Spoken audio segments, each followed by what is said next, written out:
I'm Michelle Pigott. I'm a research archaeologist with the University of West Florida's Archaeology 3. We're the survey crew for this project, and we just kind of go around and take shovel tests in every lot that we have permission to do. This is what we think the settlement of the Tristan de Luna expedition. Tristan de Luna was basically a Spanish conquistador who was charged with settling a colony in Florida before anyone else. Unfortunately, it was not successful. Within only a few weeks of them getting here, a huge hurricane, of course, came through and kind of destroyed much of what they had. And they hung on for about 2 years before they finally had to give up and go back to Veracruz, Mexico. We're just kind of going around trying to figure out how big the site is, and we're attempting to see how far it goes throughout this neighborhood.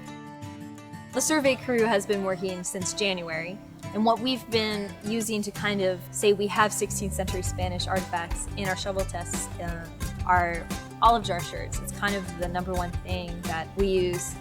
Those were basically everywhere. We kind of joke there's like the Spanish Tupperware containers. They would have been large containers that would have either contained food or water or oil. And just judging by, I mean, you had 1,500 people, you would have had a lot of these jars.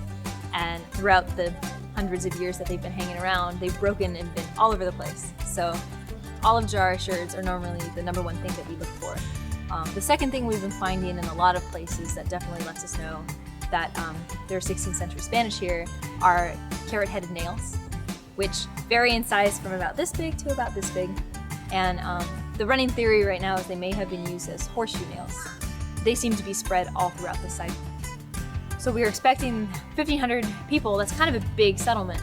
So that's kind of one of the reasons we are bouncing around as much as we are doing our shovel testing. Because then we started realizing that it is kind of spread pretty far. Though at least right now it's not as structured as we thought. We have yet to find something that resembles a plaza and these large important public buildings around it.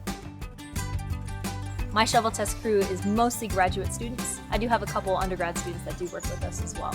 Students get to really get their hands in it and kind of learn firsthand exactly how to do archaeology, but also get to do it on such a significant site. And the same thing for the graduate students that are learning to be supervisors and run things from a higher level for archaeology, but at the same time they get to make these decisions on this really cool site.